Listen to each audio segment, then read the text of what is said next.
Hey everybody, my next guest is the author of the best-selling book, Not My Time, an amazing story of profound loss, unwavering resolve, and the resurrection of self. Here he is to tell us all about it, the one and only Gary Pacelli. Gary, how you doing, buddy? Good. I'm doing great. Thanks for having me on. I appreciate it.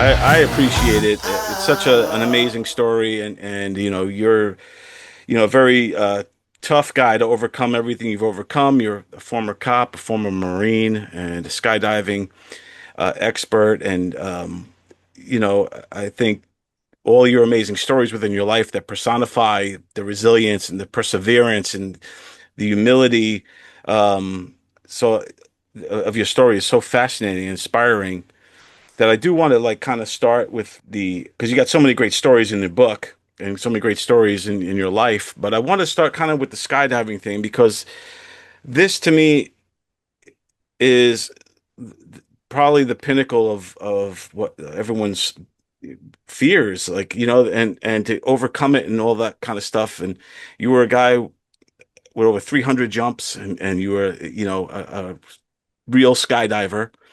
So just take me through the story of of kind of what happened with the skydiving incident, and we'll just go from there with the whole story as it unfolds.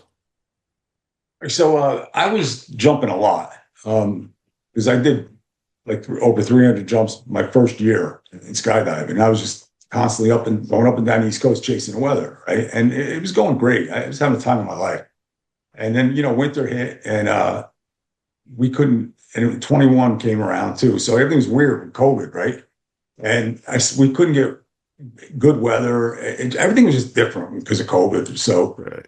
I Yeah. was sitting at my house and I was checking the weather and I saw that in North Carolina, it was going to be a beautiful weekend in March, like the first one, right? So I was like, I got to get down there. And I had just begun wingsuiting, right? So, I wanted to get a head start down south because before the season started up north, right? So Right. Yeah. I just jumped in my truck by myself and I headed down to a place. It's called Paralyzing. It's right outside of Fort Bragg. Right? I Okay. had never been there, and I got there on a Monday, and it was empty. There was no jumpers there, right? So I figured, all right, who cares, right? It's a new place. It's always fun, because you meet everybody, and just things click always, right? Right. Yeah. So I I figured I wasn't jumping because they're not going to put a plane up just for me, right? Right. So I happened to walk into a hangar that I thought was for like skydivers, but it was actually for the military contractors, right? So, I just put my gear down and I just realized that this is a bunch of guys staring at me, right? And so I introduced myself, and Right. these guys, they were Army guys stationed at a Fort Bragg, and they had a plane contracted for the day Right. to train, right? So we started talking, and I told them who I was, and I was a retired detective, and I was in the Marine Corps, and so they were great. Like, hey, you want to come on our plane? Like, Oh, that's a question. Like, who would say no, right? right. So I'm like, yeah, absolutely. So I did, and I jumped all day with these guys, and these guys were so cool that, like, I can't pack my parachute as fast as them, and and they were holding the plane up for me, right? And I was like, whoa, you don't got to do that, man. So, Like, nah, we do this every day. Don't worry about it. So so I'm sorry to interrupt you, but I just want to, because I with skydiving, I always thought it was a one and done. You get the plane, you jump, and then it's over. But you do this all day long. The plane lands, it goes back oh, up. yeah, and as fast as you can pack your parachute. You can get on that plane and go because they just the loads just keep going, right? So how many I've jumps seen would you guys do do in a day, in one day? Like, most I ever did was 7, but I've seen wow, guys do 10. wow, I saw one tandem instructor do 23 jumps in one day. wow, And damn. he was exhausted. I got to tell you, like, and you're exhausted after a day like that, but you just feel so like complete, Right. and you hit the bed, man, you just sink right into it, right? Wow. So I did 6 jumps with these guys, and Six I didn't already. jump Wow. with them, obviously, right? They were doing their own thing, but Right. so what I was doing though, there's a form of skydiving, like like people have this misconception with skydiving. They think, you jump out of the plane, you open your parachute, and you come straight down, right? Right. And that's the furthest thing from the truth, because it all depends on what kind of skydiving you're doing, and because everybody thinks of the belly skydivers, right? That comes Oh flat yeah, down, those right? hot shot guys. Yeah, they fly in. Yeah, well, they're just like, belly down, right? And what you're talking about are the free flyers. They do all kinds of crazy stuff. Right, right. I'm a tracker, right? Because and tracking's like body surfing, right? So if you get in the right position, you can go really far and really fast. It's almost like wingsuiting without a wingsuit, right? Wow. So And it's I'm like really good at flying. it. You're literally flying. And yeah, exactly. You really just and if it's it gets to the point where like if you want to turn, you just think about turning and you turn, right? It's like it's just really Wow, it's it's just got to amazing. be an amazing feeling. Yeah. It's incredible, and you can go so fast, right? And because I was so like wired up, like I have cages in my spine, and my spine like it's like I can't really arch my back at all, right? So Right. I'm really good at tracking because I'm like a lawn dart, you know what I mean? Right. It's perfect position for me. It's like Like a lawn dart. because So this was you had all this before this accident happened? You already had like oh yeah, so when I got hurt with the as a detective, I had 11 oh, surgeries. right, And right. Okay. so I was already all like like wired up, right? Wow. So I got into tracking just because I couldn't do anything else because of I was so stiff, right? But Right. that made me perfect for it. So I was doing this though because I had never been to this drop zone before. So and I knew the next day I was going to be wingsuiting, and I wanted to get a lay of the land. I wanted to practice my pattern because Right. when you're wingsuiting, you can get carried away, man, and you could just all of a sudden realize that all right, I'm not going to make it back to the airport, and then you got to pick somewhere to land, and it's a nightmare, If you're wingsuiting, So is it like hot air ballooning where you have a chase team or something like that where people are going to find you, or you just kind of land somewhere and you got to find Uber back or something? no, so you kind of you do a pattern, you do like a landing pattern, like a plane does, right? So Oh, my pattern was I would follow the plane a little bit, then I'd make a right and go for a little while, then a left, and this way it would bring you so you it would fly. bring me ultimately back to the airport, Wow. and Okay.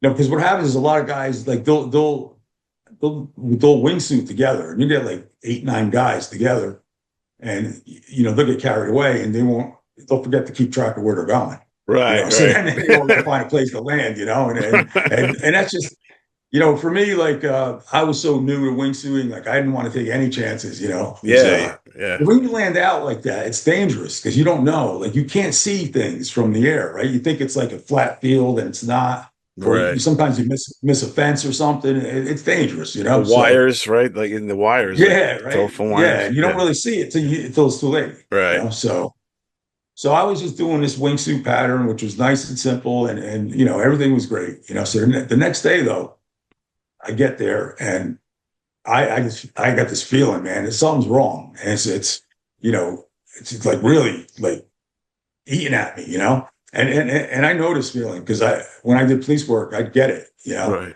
like your spidey senses, right? The That's hair on the sixth back of your sense. neck stands up, Yeah. and you kind of learn to follow it, right? But then other times you don't, right? Because you're like, it's just fear, I'm just being a coward, right? I'm just gonna ignore it.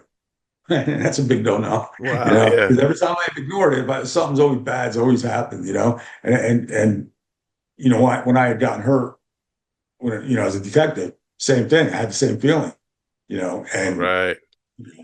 nothing I could do about it then, So, but this time I could have not jumped, right? But I didn't, and I had my wingsuit was not the suit that I was normally using. They needed it back because it was a rental. Because you don't really buy a wingsuit until you're like top level, because Right. your skill level changes all the time, and so does the suit, right? So I had a beginner suit. I had to turn it in because they needed it for a student, so they gave me the next level up. And that wasn't a big deal, but what the big deal was, it didn't fit right, right? It was too tight. I was a lot bigger then, and it was too tight in the shoulders and arms, and it was Right. too short. So So he's squeezing into this other suit. yeah, and you already have limited, very limited motion, because it's like a squirrel suit, Right. Yeah, with the wings on like that. Yeah, Yeah. exactly, right. And even like these suits, your legs are in it too, so Yeah. it's very restricting. So again, I ignored it. I put the suit on and I squeezed into it and I got on a plane and you get on first because you're getting out last, right? So and the whole ride up, I'm like fidgety, I can't get comfortable, right? Right. And Yeah. I know that, man, and in my that voice, in your head, like you know, the voice, right? Like, some people call it your training or whatever, the Right. universe, God, call it whatever you want. It don't Right. matter. You're supposed to listen to it. So the voice Because was all I'm hearing, saying, "Don't do it."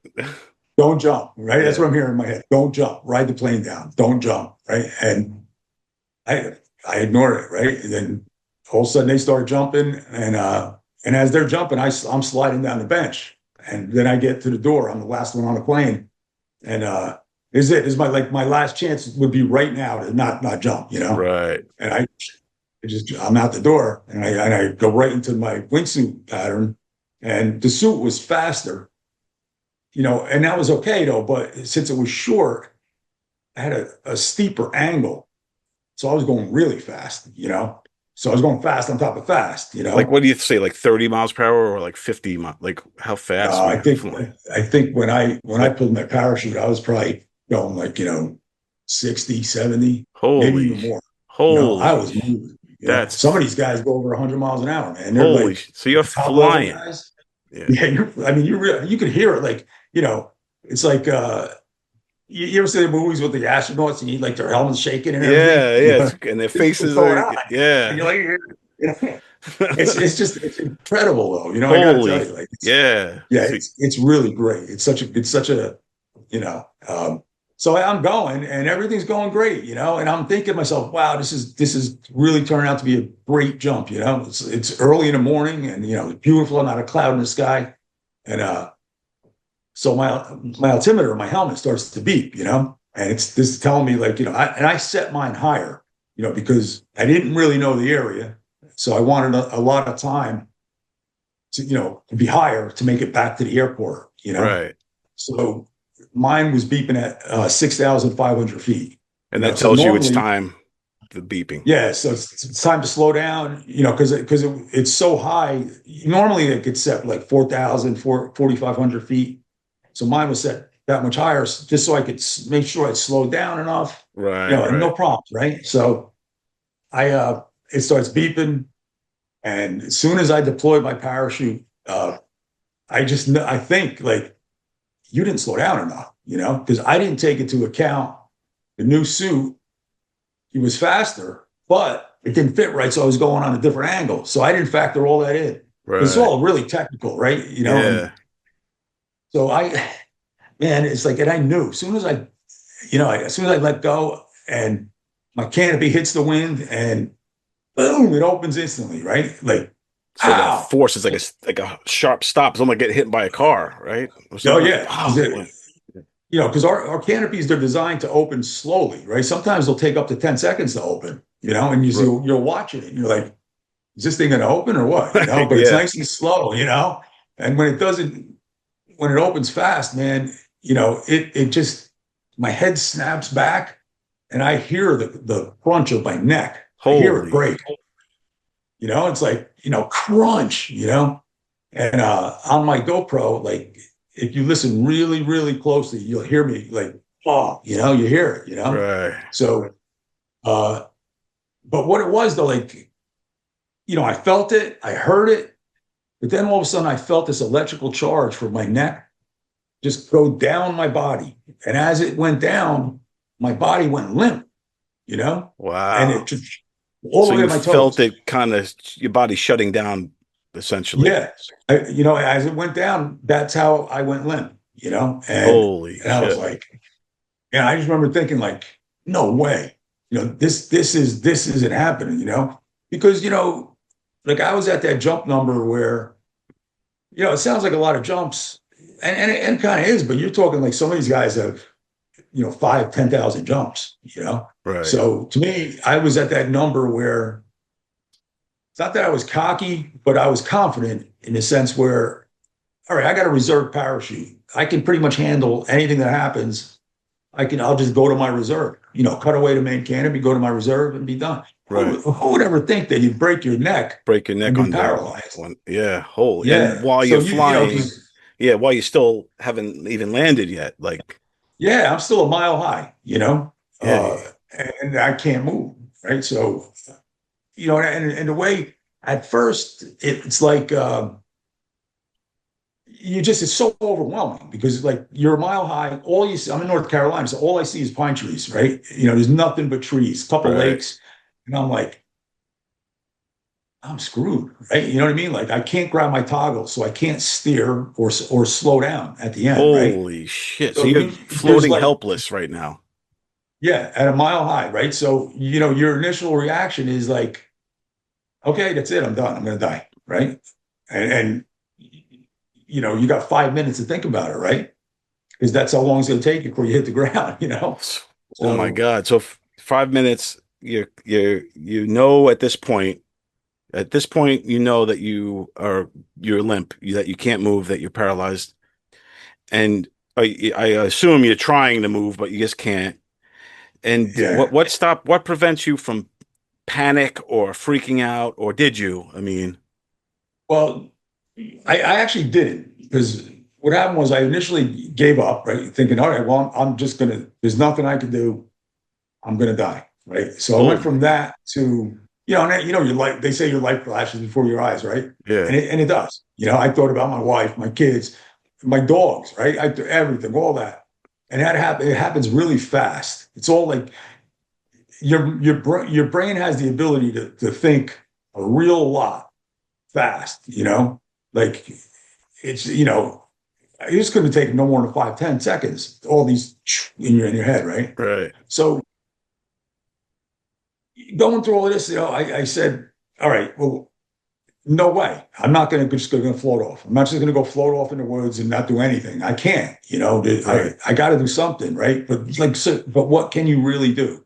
So thinking about all this in your head, and again, it's all fast. I figured it out that, there's nothing I can do. I'm going to die no matter what because I have a broken neck. And since I can't slow down, because we always land into the wind and that helps us Right. slow Yeah, you're down, just right? helplessly landing. Yeah. And so I'm just floating. I'm at the mercy, right? So I know that I can't, there's nothing I can do that's going to make me live. But, I'm having this like crazy thought in my head of landing in like this vast forest out there in North Carolina and getting hung up in a tree, right? Right. And living and being alive, but paralyzed, and no one able to find me, right? And the birds and the squirrels pecking at me and eating me alive, and there's nothing I can do about it, right? Right. Yeah. So I just think to myself, I got to do something to get close to the airport, so at least someone can find my body, at least, right? Right. Holy And shit. so and the reason why I didn't think I was going to live because I did the calculations in my head. My canopy flies like between 27 and 30 miles per hour, right? You put like a 5 to 10 mile an hour wind at my back, I'm going to hit the ground at 30, 40 miles an hour, And but helpless. with You a can't broken even neck. stop yourself. Yeah, you can't stop yourself or embrace. You just gonna slam Nothing. right into the ground. Yeah. So the first thing he's going to hit is my feet. And then the next thing is going to be my head. And how could I survive that with a broken neck? There's no way, Holy right? shit. So this is all going So, through your mind as you're falling. yeah. God, the terror So, is but terrifying.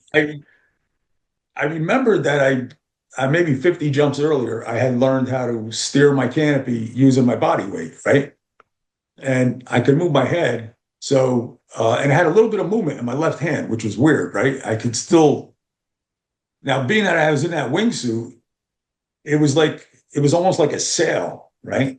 So by me moving my head and getting that little movement in my left hand, I was able to make like 360-degree turns, right? Wow. Which was good because um, I was burning off the altitude. So I wouldn't pass the airport.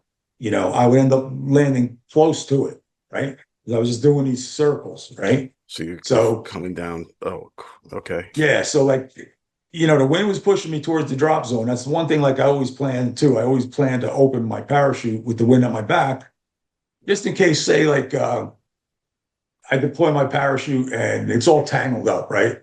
And so I got to cut it away and go to my reserve. Well, I don't want to lose that canopy, right? So, you know, when you're wingsuiting, we try to land with the wind at our back. This way, the canopy will float somewhere towards the airport. We'll probably be able to find it, you know? Right. Yeah. So I knew that that wind was going to float me towards the airport, but I was going to be too high. I was going to end up passing it and just ending up in the trees. So by making the turns, I knew I was going to be able to stay close, right? So, but that was all I could hope for, really, you know. But the good thing was, though, it was enough for me to concentrate and try to stay disciplined and do that, so my mind wouldn't wander off somewhere else, you know. So you Because wouldn't if you freak really out. start to think about Right. it, exactly, right? Because you know, how do you not, right? Right. Uh, so, So even though and you you're know, there's a lot. expecting, like, even though you're in your mind, you think, all right, it's very odd chances that I survive this, but I'm not going out without a fight. I'm gonna do what I got to do to cushion the fall or fall in the right place, not get caught up in trees. So you're trying to avoid dangers. You have the wherewithal Right. to do that, where a lot of other people might just be full on panic mode and just who knows what would have happened. Yeah, and you know, and I credit, like, you know, being in the Marine Corps and, you know, being with the police work, because I went to two police academies, you know, so all Right. these, you know, to me, I was more like goal oriented than you know, thinking about how bad my situation was, you know. Right. Yeah. Um, and the thing too, though, is like everything, and you know, looking back, and this is what got me through the hospital, because when you look at everything that happened to me, everything bad that happened was countered by something good that happened, right? Right.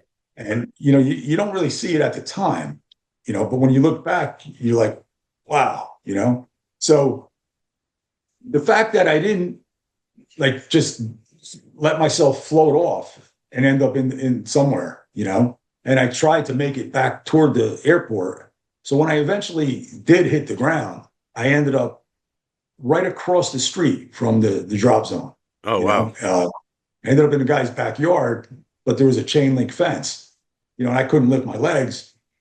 But just as I was going towards the trees, because I had the wind at my back, I got hit with another breeze that turned me into, so now I can see where I'm going to land. And it's this guy's backyard.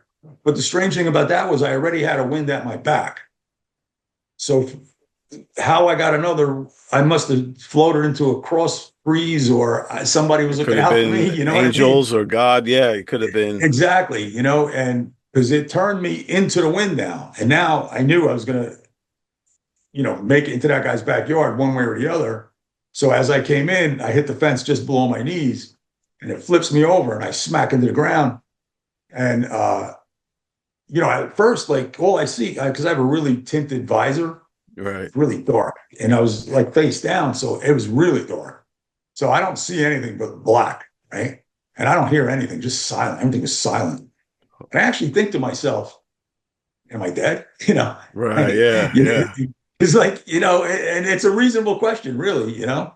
Um, so I try to move, figuring, you know what? Hey, if I'm dead, maybe I'll be able to move, right? Right. You know, Yeah. if I'm dead and conscious, maybe I can move, right? Right. So I can't move. So I realize I'm alive. And now I'm like, oh man, I didn't think past that, you know? I didn't think that through, because now I'm really, really screwed, you know?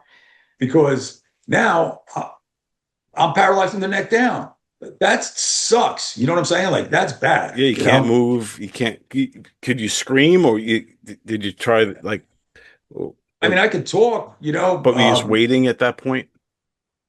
Well, so really, when I was waiting at that point, I figured that I was all busted up inside, right, from the fence, you know. So I figured I must have internal bleeding. I'm not going to make it anyway, you know. So I just, I wasn't in pain, which is good because I couldn't feel anything. Right. Yeah. So no pain. No pain. So I just figured, well, here it is. You know, I'm just going to end up dying anyway, you know. So, but that didn't happen, because what the reason why I told you a story about the Army guys was because they knew exactly where I was supposed to be. And they looked up and they were like, man, something's wrong. He's on the wrong side of the airport. Something doesn't, you know. So they looked up at binoculars and they saw that my arms were dangling. So they jumped in a truck and they kind of like followed me till I hit the ground. So they Wow. were there within a minute, and they were on me, man. And God you know, bless. they like flipped me over and they stabilized me and like, they got my helmet off without doing any more damage. And you know, and the whole time I'm on the ground, right? Like I'm really calm, right? Because so in the Marine Corps, we have something called we call it, embracing the suck, right? Right. Which Yeah. is kind of like, like usually things really suck, and so we don't whine about it. We bitch and moan and complain, but only because it's funny. But deep down Right. inside, it's like, hey, it is what it is. You got to do what you got to do, right? Right. So when I was on the ground, I was like super calm because I knew that number one, there's nothing that these guys can do to help me, and I'm not going to whine about it because what's that going to do?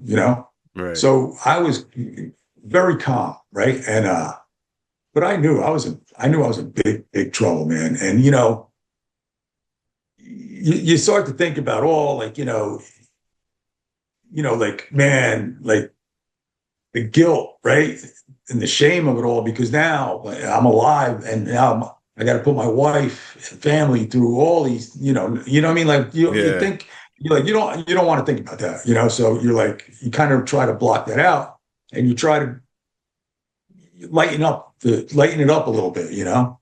And So you use a sense of kind of, humor and yeah, a little bit, because everybody else they're also on edge too, because they realize how bad you are, and right. they, so um, and to tell you what I'm talking about, like, so the day before in skydiving, we have all these traditions that are like pretty weird. I don't even know why we do some of the things that we do. So like one of them is like if you get caught doing something for the first time, you owe beer, right? You got to buy a case of beer. If you land in the wrong spot, you owe a case of beer. Everything's a case of beer, right? Right. So um, I had mentioned to the drop zone manager the day before, like, hey, man, like, this is the first time I was ever here. I had a great time. Thanks. And he's like, oh, I got you owe me a case of beer. I'm like, son of a. So I had the case of beer in my truck, right? So these guys are like, hey, look, we got to get your wallet and stuff because you're going to the hospital, obviously. They're like, where are your keys? So I said, well, they're in my bag and whatever. And I said, hey, get that case of beer out of my truck and give it to Bob, because I owe him a case of beer. And they look at me and they're like, what the hell's wrong with you? You got a broken neck and you're worried about paying your beer fine. But it's that's what your mind though wants to do. It wants to leave. It wants to go somewhere else, because it doesn't want you all at once to think about your situation. Right. So Yes. you'll go other places. And I remember they got me across the street and I was getting on a medevac helicopter and I didn't close my eyes, which man, I was pulling dirt out of my eyes for a good year. But Yeah. I said to the flight paramedic, I'm like, hey, when we get to altitude, can you throw me out the door? Right. And the guy got mad at me. He's like, not on my watch. So, and I get it, but come on, Right. chill out a little bit. Um, but, because I felt like a sack of meat, honestly, like that's like where your mind, when you have no hope, man, like I think like that's like what hell is when you have absolutely no hope. And that's where I was. Like, I didn't see no way out of this. There's no happy ending here. I got a broken neck. I mean, it's obvious, like I can't move. I can't feel anything. And It, it's so, but at least you found the wherewithal to, like you said, kind of make jokes and talk about paying your beer fine and all those types of things. So you still had your wits about you. You haven't. It seems like you haven't given up, but and you know that you're in a bad state of with the situation. But did you ever think like you know um this is it, like this is my life for now on, I'm gonna be a quadriplegic or yeah. paralyzed I mean, forever?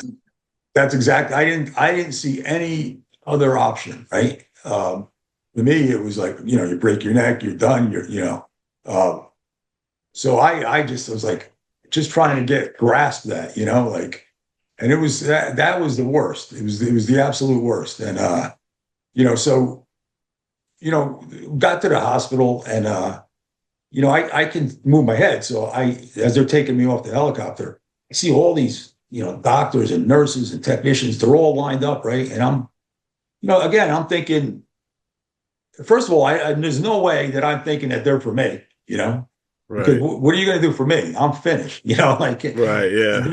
there's no urgency for me. There's nothing, So I'm thinking that like maybe there was a bad accident on a highway or something, right? So they get me off, and like now all of a sudden everybody's on me. They're cutting my clothes off. They're X-raying me with the portable X-ray machine. Who's sticking IVs in me? It's like something out of a movie, right? And Holy shit. so there's a nurse that taking my intake. She's asking me questions, and I asked her, and I said, you know, did something bad happen? Like I said, what's going on? Did something bad happen? Right? Because I still see all these people, like there's like at least 20 of them, right? So she looks at me and she smiles and she's like, kind of like taken back by the question, and she's like, you happened, right? So, you know, and on one hand, like I realize that like these people care though, like they really care. But on the other hand, I can't figure out why, because again, there's nothing you can do for me, like I'm just, like just kind of like throw me in a corner, man. Just leave me alone, right? That's kind of how I felt, right? Right. But they weren't having it. They X-rayed me like at least 4 or 5 times. They checked every inch of my body, right? And they couldn't. They kept doing it because they couldn't understand how I didn't have any broken bones or even a scratch on me, right? And they were just like that. How is that even possible, right? Right. Because I think That landing, you didn't when break any bones. That's crazy. yeah, because I mean, I hit that fence at like 35, 40 miles an hour, Wow. So, and again, though, you know, the wind turning me, but the fact that I kind of tried to get back to the airport, I find out later after the surgery, right from that he told me 2 more hours and you would have been paralyzed from the neck down, no matter what, had the surgery been later on. Right. So by getting back to the airport saved all that time. So that's again one of those things you're like, wow, like that's a crazy coincidence, because it could have so easily been the other way. You could have just, maybe I didn't, what if I, waited too long to start to try to make those turns? I could, you know what I mean? Like Right. there's so many Yeah. factors. But so I ended up getting into the ICU, right? And you know, I hadn't talked to my wife. I didn't know where my phone was. I couldn't hold the phone anyway, But and there was a time where like we were just waiting for the doctor, right? So I'm just Right. laying there, and I'm like, I got to get out of here. I can't do this. There's no way. I can't. I cannot. There's no way that I could be quadriplegic the rest of my life. Wow. So I'm like, I got to kill myself. There's no way. I can't. I don't want to do it. I don't want to do it. Um, so, but what am I going to do? I can't move, right? So it's not like I had a lot of options. Right. So You couldn't pull it off if you wanted to, probably. yeah, right. So this is going to sound stupid, but you understand at the time it made sense to me. You know what I mean? Like, 'cause again, you're Right. not thinking clearly, Yeah. Right. You just like I just want to because your get your out of mind this. though, like your mind can like launch you into greatness, right? Incredible things you can do with your brain, right? Right. But it can also drag you down to the lowest pit of hell. It's just a matter of if you're not in control of it, it'll go, man. So I remember the movie Silence of the Lambs, and in the movie, like there's a very small part in the movie where the villain Hannibal Lecter he convinced the guy in the cell next to him to swallow his tongue, and the guy that Oh he killed yeah. himself by swallowing his tongue. And that's all. I don't know how or why I remember that, but I started to try to swallow my tongue because I figured I got to get out of here. But there's no way. It's got to be impossible because I couldn't do it, man. The only thing that happened to me was that like one of the few parts of my body that I could actually feel right my tongue. That now it hurts, right? I'm like, all right, great. So Right. I couldn't do it. But I'm thinking though, well, all right, when I get out of here, I'm going to I'll get a wheelchair and I'm drive in front of a bus or a train, whatever. Because again, your mind's going, The doctor comes in and he tells me all the, all right, you broke your neck. Okay, whatever. So right into surgery. They got to put me for an MRI first. And I told him flat out, I'm not doing it. I'm not doing it. I've been through too much. I'm not going in that tube unless you put me out, Because the Right. only reason why they don't put you out is because they're lazy, right? The nurse doesn't want to put the order in for the Valium shot, whatever it is. Right. And I'm Yeah. like, I'm Yeah. not doing it. I'll make such a scene, and the nurse was pissed, you know. It was a male nurse, but I was like, I'm telling you now, you're gonna regret it, Right. So he ended up getting an order. He gave me a shot of like, I don't know what it was, but everything now went to like an old movie, how they flicker, Right. like that's kind of like how I remember things, because they gave me so much Valium, man. And so next thing I know, I wake up and I'm back in the ICU, and they had done surgery on my neck, 5 and 6. Like this just crumbled, man. It just blew out from the impact, you know. Wow. So then the doctor comes in. He's like, "All right, everything I did was successful," and but he goes on to tell me that like I don't know what your recovery is going to look like. I don't know if you're going to ever walk again. I tell all my patients that it's just luck at this point. He says because most of my patients don't walk out of here, and I have no idea why. But he does. He says, look, if you stay positive and just do the hard work, whatever they tell you to do, that your success or your failure is going to be up to you. Right. And I'm Yeah. thinking, up to me? Holy shit! I'm 53 years old at this point. Right. Like Yeah. yeah, I was in good shape, but man, like that's that thing. Let me tell you, like you can't even imagine. Like when I got to therapy, right? First of all, it took like 4 people to get me into a wheelchair because I was such dead weight, Right. They and just I had to couldn't, carry you, like put yeah, buckles on your I hands and couldn't, things. I couldn't hold anything, nothing, right? And they had to Wow. lift me up, put me on the table, and so the therapist is like, "All right, move your leg." I laughed, I'm like, I can't move my leg. That's why I'm here. You know what I mean? He's Yeah. like, no, no, no, move your leg. This went on for about an hour. And What's I'm that like flying. It's like, when what's that like when you are trying to move your leg and you can't? Like, you know what I mean? Like, what's that like in your mind when because you probably could move it in your head, like you know what to do to move it. Like, what's yeah. So you're trying as hard as you can, like you normally would, but nothing's happening. Just not. I felt like I was like almost like shrunk down, and I was like a prisoner inside my own body. That's what it felt like. right? Yeah. And it was like my body was almost like a coffin, and I was trapped in it. And Yeah. Oh, that's got to man, be so frustrating. And then so now you're in the chair. The therapist tells you move your leg, and then what do you do? so like, I'm trying, and you know, I think maybe it moved like a 2 millimeters, man. And they're like, yeah, man, and they're clapping and they're like so excited, and I'm Yeah. thinking, wow, like I got a long way to go, man. You know what I mean? Like, You're like, wow, the you bar is know, low. Yeah. like if this is what they're excited about, oh man, you know, and that's the truth though, man. And because there was never uh, a major breakthrough. Like I never had a major breakthrough. It was always just one small victory at a time, man. Just one little tiny bit, a little tiny bit, and over time, you know. But what happens is, and I've seen it happen to people in therapy, they give up.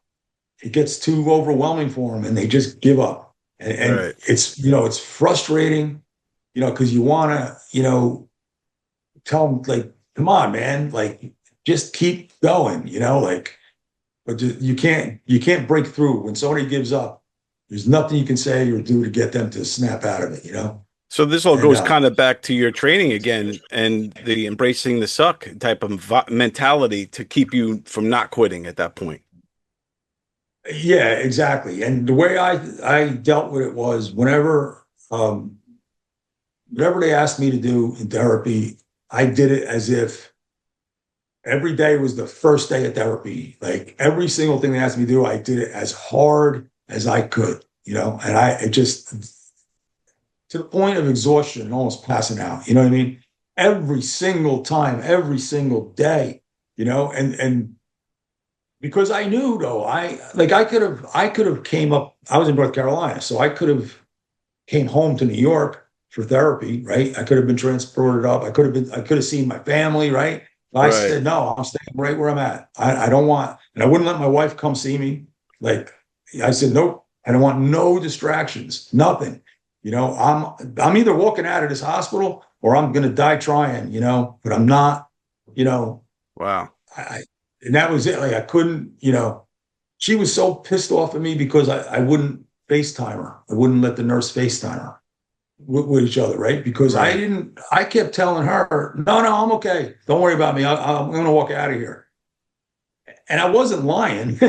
I just didn't know how the hell I was going to do it, And I didn't want her to see me because I was in such bad shape, man.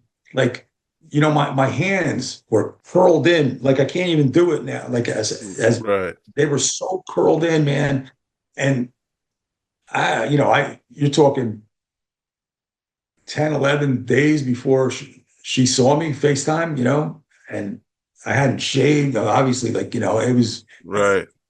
I didn't, you know, and this goes on like probably for like 18 to 21 days where I hadn't showered. Nobody's, cleaned me up at all, really, Right. Yeah. So and this is I'm a mess, like just a mess.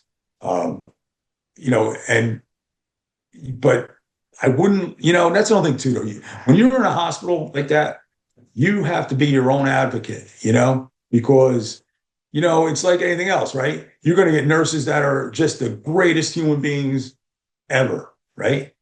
And then you're going to get some that are like the worst, right? right. Yeah. Most of them are fantastic, but then you're always going to get some that are just horrible. Same thing with nurses' aides, And if you Right. don't stick up for yourself, you forget about it, like they'll get away with what they can, so I remember it was like maybe I don't even remember 18 or 21 days where I hadn't showered and I kept asking and they kept lying to me that for whatever reason why they couldn't do it, Jeez. and That's they're like at the night shift there's nothing going on, so I would get up at 3 o'clock in the morning every morning and I would just in my mind, try to move something. I would start with my toes, work my way all the way up to my head, just try to move something, right? right. And so, like around 4 o'clock, I'd ask if somebody could just get me into a shower or something, and it was always like, nah, we're not allowed to. And that's some ridiculous stuff. Yeah. Yeah. So finally, I mentioned it to my therapist. I was like, hey, like,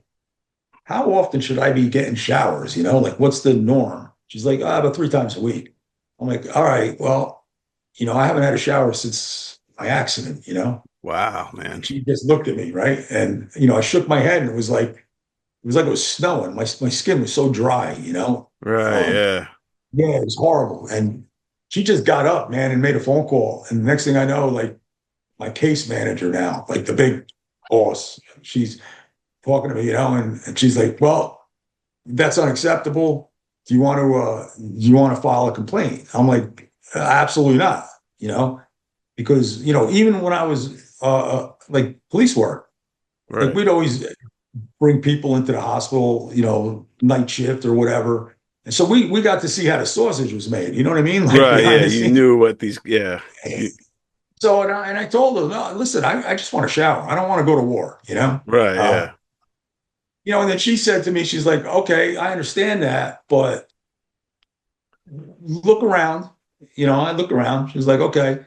She goes, if this is happening to you, what do you think is happening to all those other people that aren't as strong as you? Could you imagine? And I was like, oh, so I'm like, yeah, you're right. All right. Because, I kind of I'm trained to stick up for people that can't stick up for themselves. Right. Right. Yeah. So even though that sounds corny, but that's the truth. You know what I mean? Like, so I'm like, all right, uh, put the complaint in, because I figured they're really going to give me hell, Right.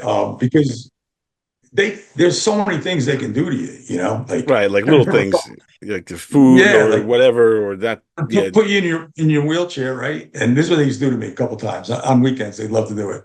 Um, Lock the wheelchair down, but I couldn't move anyway. I was right, kind of strapped into it, and at this point when I I I couldn't press the call buttons for the nurse, but I had a pad where you could tap it.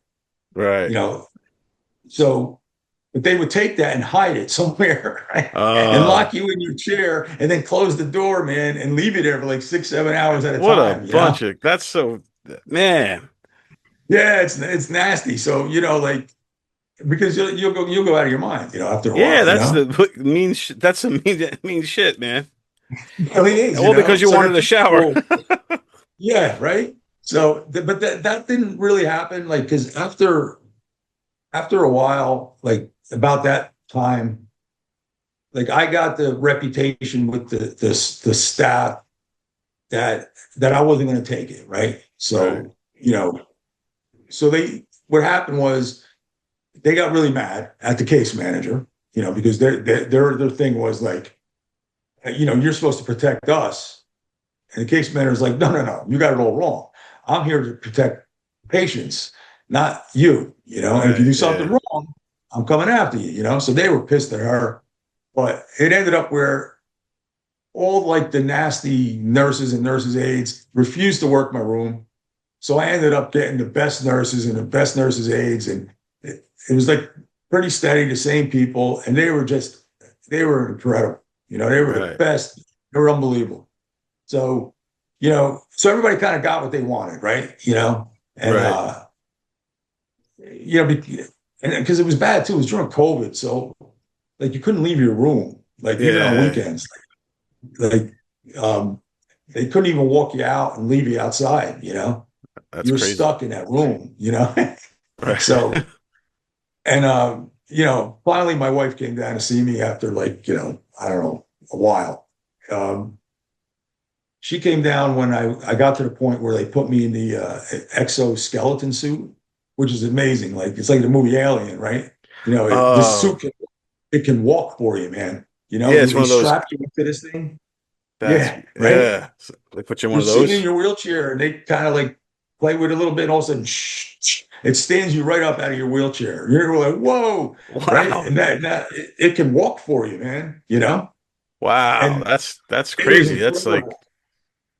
Yeah, it was high tech stuff. And the whole thought process behind it was they were trying to retrain my muscles to connect up with my brain, right?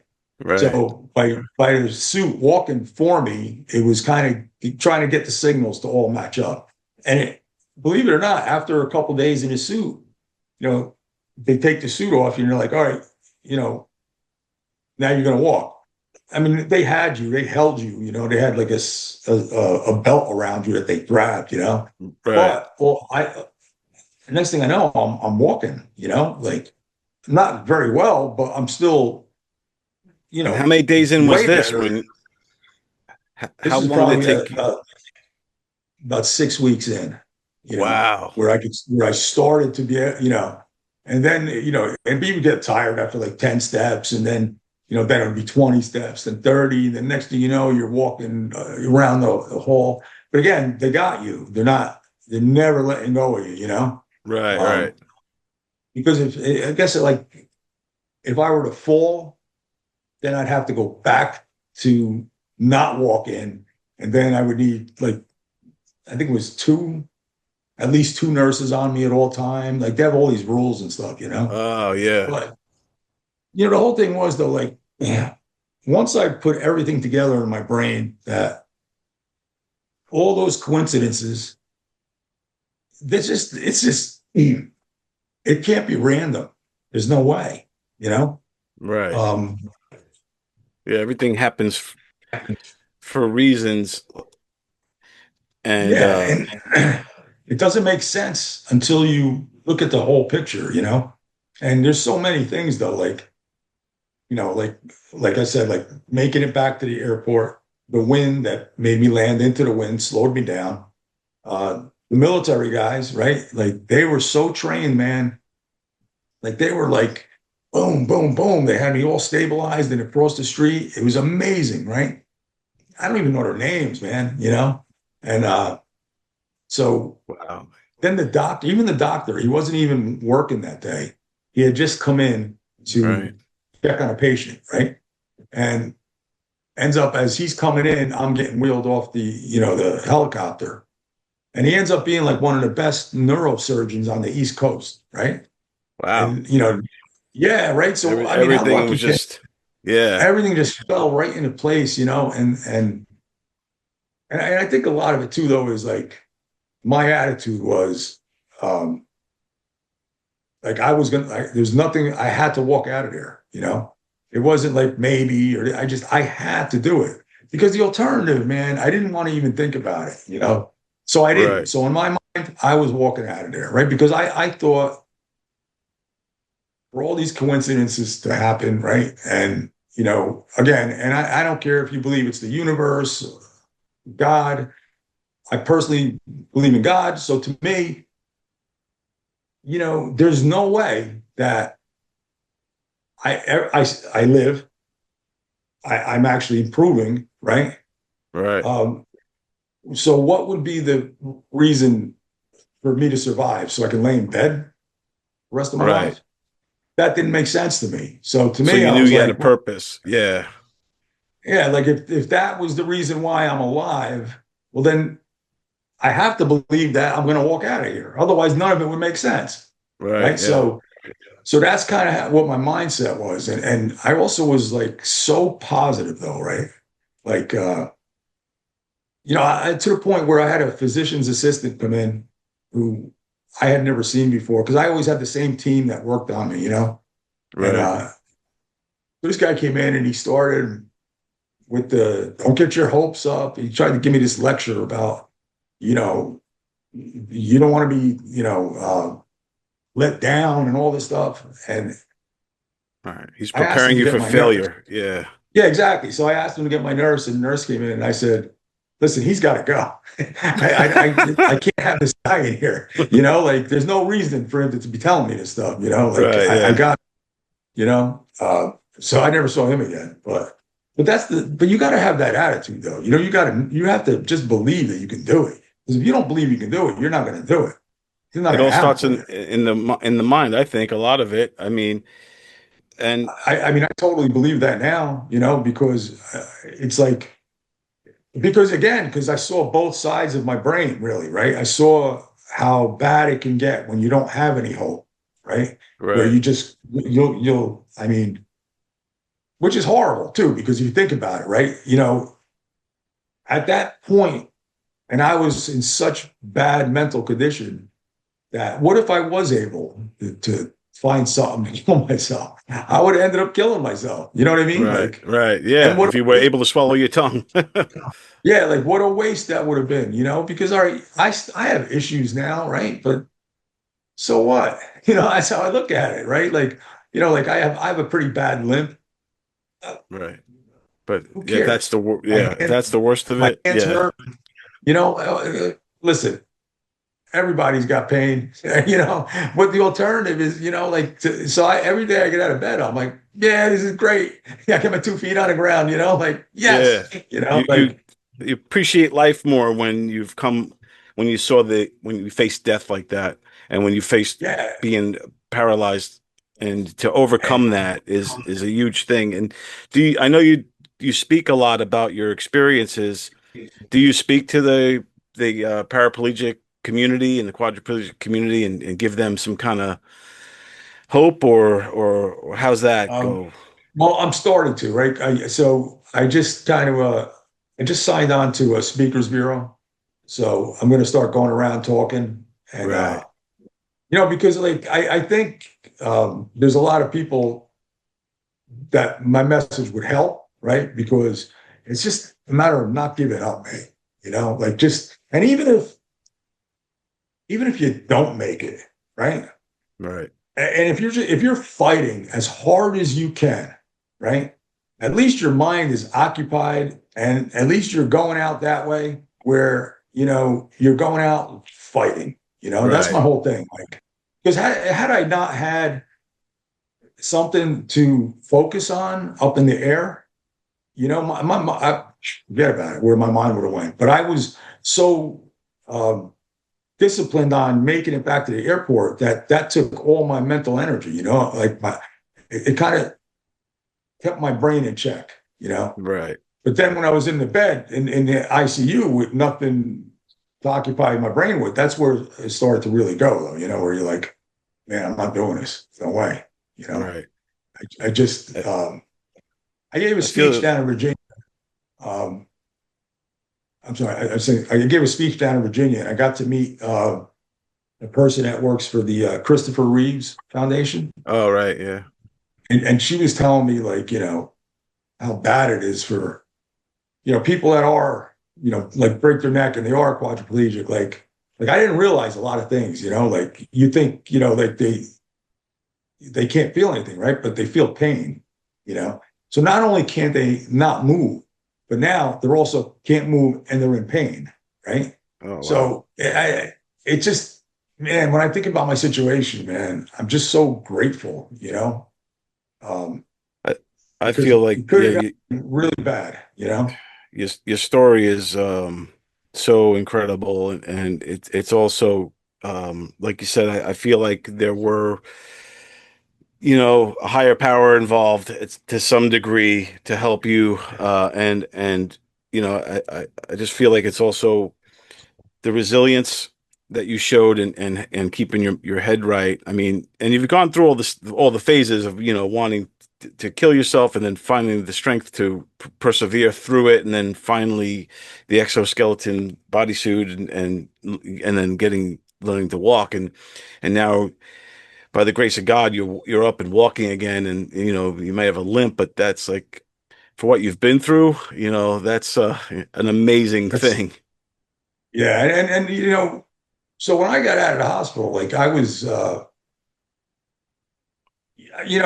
I was in that spot where I didn't want to be defined. I didn't want my accident to define me, right? Where, oh, that's the guy that got messed up skydiving, right? Right. So my thing was like, and the thing too, though, was, so this is kind of hard, but I knew I was in a spot where, like, so there's a lot of pain with a broken neck, right? Especially in the mornings. Like you're like, oh man, you feel like a tin man, Right, where right, it's like, oh, you can't move, right? It takes a little while to be able to get, flowing, right? right, So um, so I didn't want to ever have an excuse to be a victim. You know what I mean? right. Yeah, So, and it's very easy. Like you could just wake up and say, it can go either way. You can wake up and just jump out of bed and be like, yes, I can move, right? Or you'd be like, man, everything hurts. I'm just going to stay in bed all day, right? right. It's a Yeah, fine line, man. And if I were to say I'm staying in bed, I don't think anybody would fault me. I right. really Yeah, don't. right, So, I was afraid of that, man. Like that's what I feared, right? So I wanted to skydive, right? And I didn't think that I would be met with such resistance to it. I really didn't. Because I've seen veterans jumping. Some of these guys, they're missing limbs, man. They right, modified their gear and wow, it's incredible to watch these guys, right? right, So I figured, okay, I broke my neck. I look kind of weird walking and shit, but I, I figured I'd be accepted back into the skydiving community, right? right. Yeah, 'cause you wanted Not at all. Not at all, man. they Like didn't they want were you to like, jump. no, no way, and like they didn't want me around, because, Right, and I didn't understand it then, but I understand it now. Now I understand it. And I'm still friends with the same people that, like, wow, they're like hostile towards me. And I think some of it was that these guys are about to get on a plane and jump out of a plane 2 miles high, right? The right, last thing they want to see is me, all hunched over and limping around the drop zone, right, right right. before Yeah, on a plane. And I didn't realize that then, but now thinking back, I'm like, yeah, I can see where that would piss, these guys off. right, But the, like the managers and stuff, like they were like no way, you're not jumping. It's not happening. Don't try it. You know, like, uh, and I'd like try to negotiate, how about a tandem? Can you do a tandem jump? No, Right. absolutely not. And it was pissing me off. Like, I didn't even know where my gear was, couldn't Right. find my gear. So I was like, what are you hiding it from me? Like, like that's crazy. Like, I could go sneak off somewhere and go rent. No one's going to say anything. They're not going to know. Right. But, so it was pretty, I don't want to say it was hostile, but I kind of, I got the message. Yeah, they did So, not want you to do this. no, not at all. And, and not only them, no, but friends of mine, you know, I lost so many Right. friends Yeah. over this, like, because first of all, like, even before I got hurt, they were always like, what the hell's wrong with you? You know what I mean? Like, and a lot of them, they wouldn't say it to me, but like, you hear them talking, and, like, and it was always because whatever, they didn't think I should be doing it. Tough shit. You know what? It's not up to them. So I ended up calling my friend who, she now owns the Skydive Shenandoah in Virginia. And she's like, yeah, I'll take you on a skydive. She's like, I'm not done fixing your gear. I'm like, oh, all right, you have my gear? She's like, yeah, I have your gear. So I'm like, all right, that's good. She's like, but I'll take you on a skydive, but you need a note from your doctor. And I'm like, Uh, all right, that's going to be pretty hard. yeah, But that's okay, fair enough. So I didn't think there's no way. I didn't think I'd get it. So I called up my doctor down in North Carolina, and he's great, because I even asked him, like, I said, right before I left the hospital, I'm like, hey, doc, can I skydive? And he's like, you want to skydive? You can skydive. He's like, just work hard enough to be able to skydive. I'm like, that's right. fair, right? The doctor's up in New York. Like, no, what are you crazy? No, you can't Right. skydive. Like, all right, well, so he got me to know. I had it within an hour, but I still Wow. didn't tell anybody because I knew somebody was going to step in and tell her not to do it and whatever. So I just kept my mouth shut. I ended up going to Virginia like 4 weeks later, and she took me up. She told me, she gave me the speech about, if she sees anything unsafe or she just doesn't feel ready yet, she's going to ground me for 6 months. And I'm like, yeah, that sounds great. I don't want to jump if I'm not safe, number one. But number two, I'm like, well, if you're grounding me for 6 months, that means you'll try again 6 months from now. So that's a good sign. Right, exactly. Yeah. Yeah. So I wasn't going to argue with her, right? But we jumped, and you know, um, she was nervous. I wasn't really nervous. I just wanted to put it to rest, man. I wanted my life back. You know, and I You kind of wanted to get thought, back to normal. You wanted to be your normal old self, skydiver, right, and yeah, just that's what enjoying I life the way it was before all this. Yeah. and I thought that's how it would be, but there's no going back. You can't go backwards, right? Yeah, Um, yeah. it was great, but it was different. And yeah, and I ended up mostly staying in Virginia. Because I didn't know any of the people down there, and it was great. I did my own thing, and I jumped when I wanted to, and I worked down here a little bit. She had me working, just doing stuff around the drop zone, loading the planes and stuff. But it was Right. good for me because it made me feel like I was still um, valuable. And I ended up going back to the other drop zone, one by my house, and they had no choice but to take me in now because now here I got 50, 60 jumps past my accident. You know, Wow. what are you going to do? Like, you're going to say I can't jump now? Come on, that's Right. ridiculous. Yeah. Yeah, I limp. So what? It takes me a little longer. I'm a little slower. I need a bench on the plane, right? I need to sit on the bench. I can't really sit on the floor because my legs aren't Right. that stable, really. Where I can get up quickly and get to the door. Right.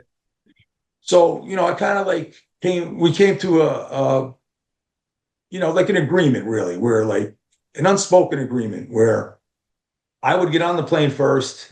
This way I'd always get a seat. I'd be in the back of the plane. Everybody would jump out. I'd give it like 10, 15 seconds, and then I'd jump out.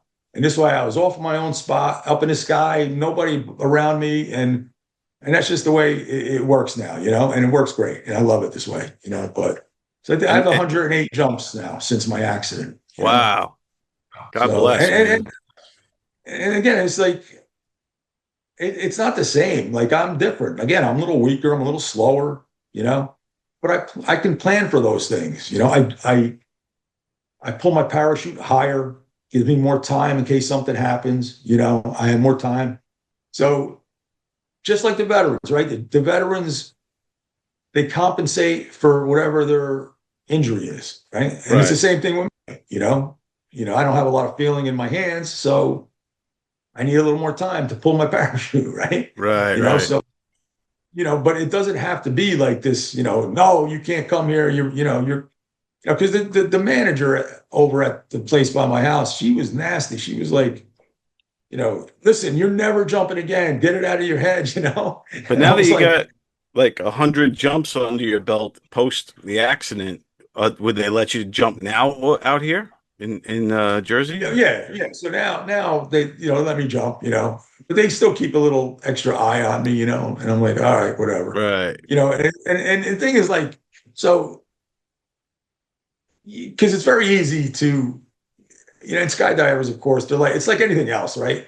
Any other sport, there's always everybody can do everything better than you. You know what I mean? Like, you know how it is. It's the competitive nature of everything, right, right? right. So, Yeah, um, they'll tell the story of how I didn't slow down enough. That's how why I broke my neck, and that's true. That is absolutely true. And I've always taken full responsibility for that. Uh, right, but my only request is, look, if you're going to tell the story, tell the whole story. Yes, I right. didn't slow down enough, and yeah, I broke my neck. Yep, but also tell the story how I made it back to the drop zone using my head. You know what I mean? Right, Because right. you know And the sail on your arm. Yeah, all that stuff. you're not And hey, telling the whole story, right? You right. just that's how people are, and I could care less at this point, because you know it's Yeah. I I I could do it. it's an amazing story of, like I said, everything that you've been through. Everyone should gotta go out and get this book, Not My Time. It's on Amazon. And do you have a website and stuff like that? Like where could people find Yeah, you store. and get It's a gpacelli.com. So gpacelli.com? yeah, um, and the thing too, though, with the whole thing is like, you can't, you just, and this goes for anybody and anything. You can't let anybody get in your way, right? Because people they're gonna be negative. They're gonna tell you can't do something, and you just don't listen to them, man. Don't let anybody decide your future. That's the best advice I can give, and fight till the lights go out. That's my new motto. But the thing is, though, I don't know if we'll rush for time, but all my doctors told me I needed to write a book, right? And I was like, well, I can't write a book. I don't know how it's going to end. So, and I kind of like it now. I wish I may go back and end it the way, because now I know how it ends and I know why. Because now that I'm speaking about this, right? It's the perfect ending to the story, you Right. know, because, if it could give somebody some kind of hope, man, because there's nothing like that sitting in the hospital, man, without hope. That's the whole thing, without hope, and that's bad. And there's always a little tiny bit, right? All you need is just a tiny bit of hope. You That's all know, you need. goes a long way, Like you man. said in the big when you first were sitting there.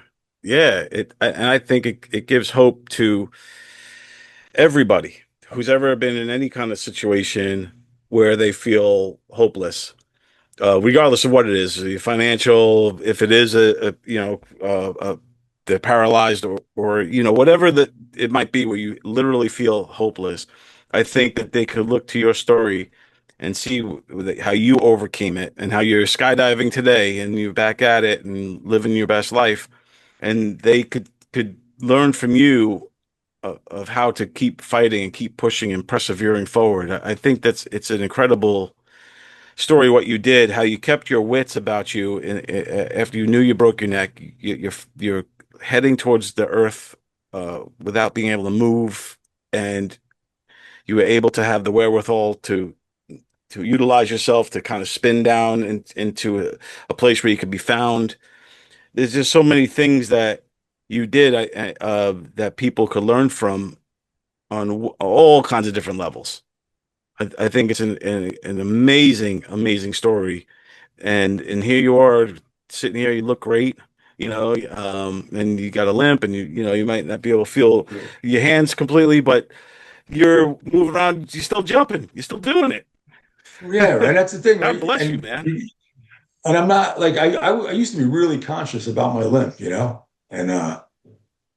like that. Like I'll give you an example. One time, like I was loading the planes over at the skydiving place in Virginia for Sean, the person who helped me jump.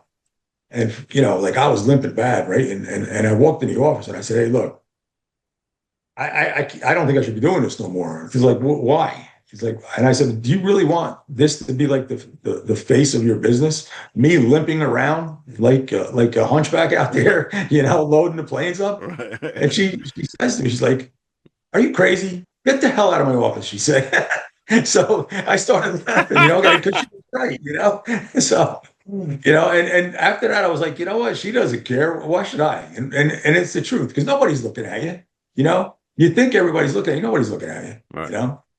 So, and now if they're looking Right. at me, they're kind of just a little curious. Hey, what happened? And I'm like, all right, I'll tell you, So, but You should tell you after your jump when you land. Then I'll exactly. tell you what happened. Yeah, You I'll know, tell you after yeah, you yeah. jump because you might not know if I tell you now. So, Yeah, like I said, amazing story. I definitely have to get you back on because I want to talk to you about your police stuff, and you have so many great stories, and you're such an amazing human being, and you're right there in New Jersey. I'm here in Long Island, so maybe oh, one day you great. come out Okay. here to Governor's Comedy Clubs, and yeah, and we'll get you to a show or something like that too, or get to hang out, get you on our pod. We have a podcast studio there too. Get you inside the podcast studio. It'd be awesome to talk with you. But this is a huge honor to talk to you because, like I said, I can't say it enough of how amazing your story is and how incredible it is. And God bless you, man. Well, So thank you. thank you. I appreciate it. I appreciate you having me on and letting me, tell the story. And if I come on, we talk about the police stuff. It all ties in. And it's amazing how it all. And I believe that now. Like and I say like everything in my life, everything good or bad that's happened to me. I believe though it has prepared me to survive like and recover from this accident. Everything. You can go back like when I was a kid. Like just Right. it's just I totally believe that it's all and it's amazing when you look at it. Even like with by accident working with as a detective. You know what I mean? Like there was things about that's insane. It was insane too. Like there's no way should have walked away from that. There's no way. You know, I ended up having 11 surgeries, but God bless at you, the man. time I walked away. And it's it was not my time. That's why my book's called Not My Time. You know what I mean? Because it's just not my time yet. So hopefully it's not my time for a while. I- But you It's know, it's yeah. Yeah, it's not your time for a long time because I think you have to get the message out there and I think people could definitely be healed from by your story because it will give them inspiration and it will give them hope. And I think that's an important thing for, like I said, all people, but definitely people that are in the hospitals that might be trying to walk again, that might be trying to move just their hands or arms or something like that again, or just people recovering from whatever ailments. I think your story offers so much hope because you did it and you're living proof that people can get through tough times, like severely tough times. So, and like we talked about, it's all mental, right? If you get control of your brain and you got it, I believe that it's being positive is it's so strong. Your brain is so strong, man. Your mind is the power of it. Like, and if you harness that and just believe that it's going to happen, I just think that's what got me through it all, honestly, because I never doubted. I just knew I was getting out of there. I was walking out of there some way, one way, you know. That video of you walking out of the hospital, it's just sent goosebumps throughout my whole body when I saw the whole video of, and I'm gonna put some of that into this podcast, for Oh, people to see, from the skydive to the hospital to your recovery to you literally walking out of there. I think it's so inspirational, man. It's yeah, I like I said, man, I was moved by that video big time. And yeah, and it's just incredible that the resilience of it all. So well, yes, thanks. sir. Well, anything I was gonna say, you have any last like quote or words of wisdom to share with the audience before we let you go? Yeah, if you see, you can see behind me that there's the skydiver behind me, right? The picture Yeah. up top. But that's me. But Yep. there's a saying that I ended up seeing when I went to therapy in New Jersey, and it's a quote from the boxer Jack Dempsey, and he says that a champion is someone who gets up when they can't, and you that right there, that quote, I live by that right now, because Yeah. it makes so much sense. You see these boxers on the ring, on the floor, and they're trying to get up and they can't, but they do it, you know. That's Right. exactly what it is.